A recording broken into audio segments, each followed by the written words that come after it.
ক্ষেপণাস্ত্র পড়তেই আগুন লেগে ধ্বংস হয়ে যায় ভবনটি। আকাশে উঠতে থাকে বিশাল ধোঁয়ার কুণ্ডলী। গেল বৃহস্পতিবার ইসরায়েলি বিমান হামলায় এভাবেই কেঁপে ওঠে দক্ষিণ লেবানন। দেশটির রাষ্ট্রীয় গণমাধ্যম ন্যাশনাল নিউজ এজেন্সি বলছে, সতর্কবার্তা জারির কিছুক্ষণ পরই নাবাতিহ জেলার তুল শহরের একটি ভবনকে লক্ষ্য করে বিমান হামলা চালায় ইসরায়েল। ভবনে আগুন লাগতেই ছুটে আসে দমকল বাহিনী। চলে আগুন নেভানোর চেষ্টা। তবে ইসরায়েলি গণমাধ্যম বলছে, সশস্ত্র গোষ্ঠী হিজবুল্লাহকে লক্ষ্য করেই সেখানে হামলা চালিয়েছে তারা।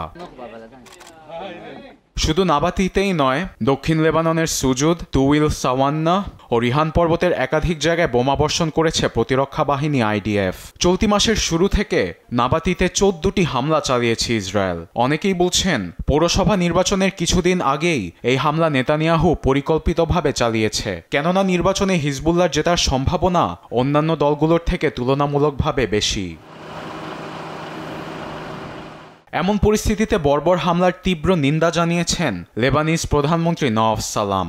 গেল বছর নভেম্বরে কার্যকর হওয়া ইসরায়েল ও লেবাননের মাঝে যুদ্ধবিরতির প্রতি তেল আবিবকে সম্মান প্রদর্শনের জন্য আহ্বান জানান তিনি।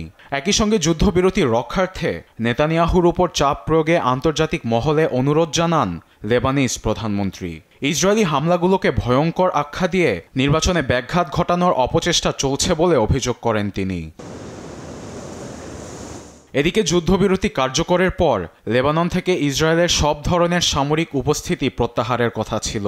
তবে লিটানি নদীর উত্তর থেকে হিজবুল্লাহর সামরিক ঘাঁটি না সরানোর অভিযোগে তেল আবিব নিরাপত্তার জন্য লেবাননের দক্ষিণে সেনা রেখেছে, এমনটি দাবি করেছে ইসরায়েল।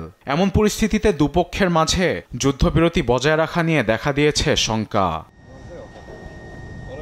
আরবেদ আফসার, নিউজ ডেস্ক, দেশ টিভি।